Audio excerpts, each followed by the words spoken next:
ওই কামলা বাবার কপাল বড় ধন্য, যেই বাবা তার একজন সন্তানের জানাজার ইমামতি পায়, ওই বাবার কপাল বড় ধন্য, যেই বাবা মারা যাওয়ার পরে সন্তান কবরের পাশে দাঁড়াইয়া বাপের জন্য দোয়া করে।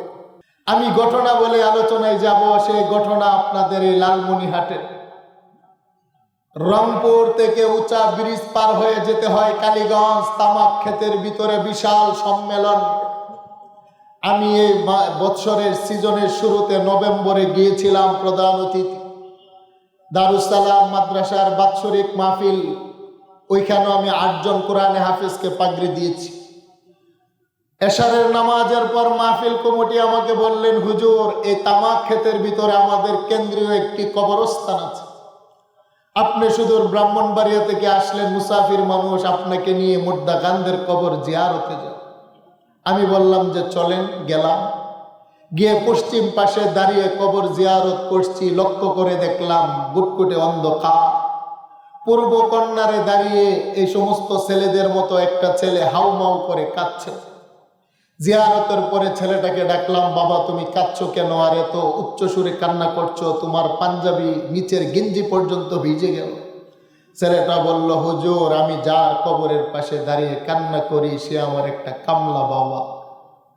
আমার বাবার সাথে আমার একটা রক্তের সম্পর্ক আছে।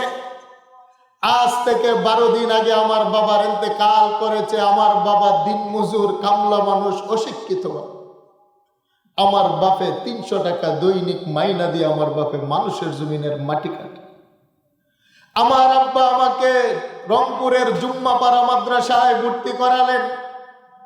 মাসে 200-300 টাকা দেন, কখনো দেন না। আমি লিল্লা বোর্ডিংয়ে খেয়ে 18 পারা কোরআনুল কারীম মুখস্থ করে বাড়িতে এসে দেখি মানুষের জমিনের 50 কেজি মাথার মধ্যে বোঝা নিতে নিতে আমার আব্বার মেরুদণ্ডের হাড্ডিটা বাঁকা হয়ে যায়।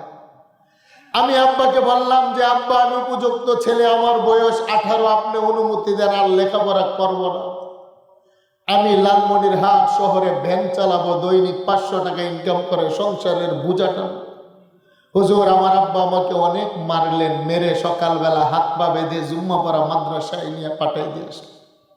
আমি 1 দিন যাই, 2 দিন যাই, 3 দিন যাই। আমি একে একে করতে করতে আলহামদুলিল্লাহ দস্তারে ফজিলাত 30 পারা কোরআনের হাফেজ হইলাম, পাগড়ি পাইলাম। কিন্তু আমার কামলা বাপ আজ থেকে 12 দিন আগে ইন্তেকাল করেছে। ইন্তেকালের আগে আমার মাকে ডাইকে আমার বাপে কতগুলো নসিহত করেছে। 1 নম্বর নসিহত, হে আমার বিবি, আমি যদি মারা যাই আমার ছেলেটা সকালবেলা জুম্মাপাড়া থেকে বাড়িতে আসবে। আমার ছেলেকে বলবা আমি কামলা বাপ, আমার ছেলে যেন ঘৃণা না করে। আমার ছেলের 2টা পবিত্র হাত দিয়ে যেন আমি কামলা বাপকে গোসল করা। আমার ছেলের পবিত্র হাত দিয়ে যেন বাপের কাফনের কাপড় পরায়। আমার ছেলে ইমাম হয়ে যেন আমার লাশটাকে সামনে রেখে জানাজার নামাজ পড়া। আমার ছেলের বলবা নিজে কাঁধে কইরা, হাফেজে কোরআনের কাঁধে কইরা আমি কামলা বাপের যেন কবরস্থানে।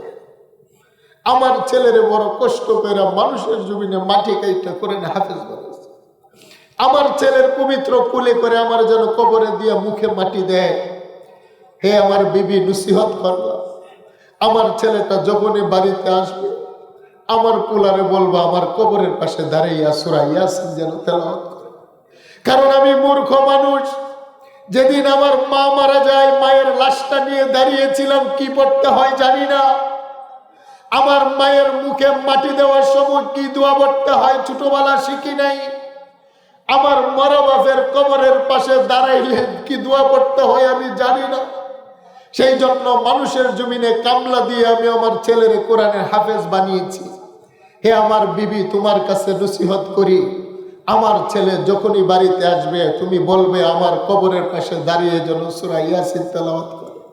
কারণ হুজুরদের জবানে শুনেছি, যদি কোনো মূর্খ অশিক্ষিত গুনাহগার মা বাবার কবরের পাশে কোনো সন্তান সূরা ইয়াসিন তেলাওয়াত করে, সূরা ইয়াসিন তেলাওয়াতের বরকতে গুনাহগার মা বাপের কবরের আযাব আমার আল্লাহ মাফ করে দেন। ছেলেটা বলে, হুজুর, সকালবেলা আমার আম্মা আমাকে ফোন করছে, আমি সাত চমক শুনাইতেছিলাম। আমার হেফজখানার শিক্ষক আমাকে ডেকে বললেন, তুমি বাড়িতে যাও, তোমার আব্বু অসুস্থ। আমি বাড়িতে এসে দেখি যে আমার কাবলা বাপ ইন্তেকাল করেছে। নিজ হাতে গোসল করাইলাম, নিজ হাতে কাফনের কাপড় পরাইলাম, বাবারে কাঁধে কইরা কেন্দ্র ঈদগাহর মাঠে নিয়ে নিজে ইমাম হইয়া বাপের জানাজার নামাজ পড়াইলাম।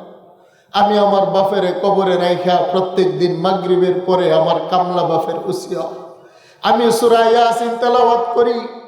কিন্তু সূরা ইয়াসিন তেলাওয়াত করার পরে আর বাড়িতে যাইতে মনে চায় না, কারণ আমার বাপ তো বড় কষ্ট করে আমাকে হাফেজে কোরআন বানিয়েছে। আমি দুইটা পায়ের উপরে দাঁড়াইয়া 2 ঘন্টা পর্যন্ত খাড়াইয়া কুরআনুল কারীমের 5 পারা যতক্ষণ খতম না করি আমি আমার বাপের কবরের পাশ থেকে যাই না। প্রত্যেক দিন মাগরিবের পরে 5 পারা কোরআন পড়ে আমার কামলা বাপের রুহের উপরে বকশিশ করে দোয়া করে তারপরে বাড়িতে যাই। সুবহানাল্লাহ। আমি জানতে চাই, এত বড় খুশনসিবওয়ালা বাবা বলেন দুনিয়াতে আর আছে? আরেকটু জোরে বলেন, আছে? ওই কামলা বাবার কপাল বড় ধন্য, যেই বাবা তার একজন সন্তানের জানাজার ইমামতি পায়। ওই বাবার কপাল বড় ধন্য, যেই বাবা মারা যাওয়ার পরে সন্তান কবরের পাশে দাঁড়াইয়া বাপের জন্য দোয়া করে। ওই মায়ের পেট বড় ধন্য, যেই মা মারা যাওয়ার পরে তার লাশটাকে কুলে কইরা সন্তানের কোমরে নামে। সেই জন্য সম্মানিত হাজিরিন, আল্লাহ পাক আমাদের একটা সন্তানকে কোরআন শেখার তৌফিক দান করে, বলেন আমিন। না পারলে কমসে কম একজন কোরআনে হাফেজের মাথার উপরে ছায়া দেওয়ার তৌফিক দান করে, বলেন আমিন। বলেন আমরা কার গোলাম? আরেকটু জোরে সবাই বলতে হবে, কার গোলাম? আমাদের হায়াতের মালিক, রিজিকের মালিক, ইজ্জতের মালিক, বেইজ্জতের মালিক একমাত্র কেবলমাত্র শুধুমাত্র যিনি, আওয়াজ দিয়ে বলেন তিনি কে? আমার আল্লাহ সকালবেলা পূর্ব দিগন্ত থেকে সূর্য উদিত করেন। আমার আরশের মালিক সন্ধ্যায় পশ্চিম দিগন্তে সূর্য অস্তমিত করেন। মরা থেকে জীবিত বের করেন, জীবিত থেকে মরা বের করেন। পৃথিবীতে আমার আল্লাহ 27টি সাগর মহাসাগর সৃষ্টি করেছেন। সবচাইতে গভীরতম প্রশস্ত সাগরের নাম হলো প্রশান্ত মহাসাগর, যার গভীরতা 11 কিলোমিটার। আটলান্টিক মহাসাগর, যার গভীরতা 9 কিলোমিটার। চট্টগ্রামের বঙ্গোপসাগর, যার গভীরতা 4.5 কিলোমিটার। প্রত্যেকটি সাগর মহাসাগরে যার আঙুলের ইশারায় সকাল সন্ধ্যা জোয়ার বাটা তৈরি হয়, আওয়াজ দিয়ে বলেন তিনি কে?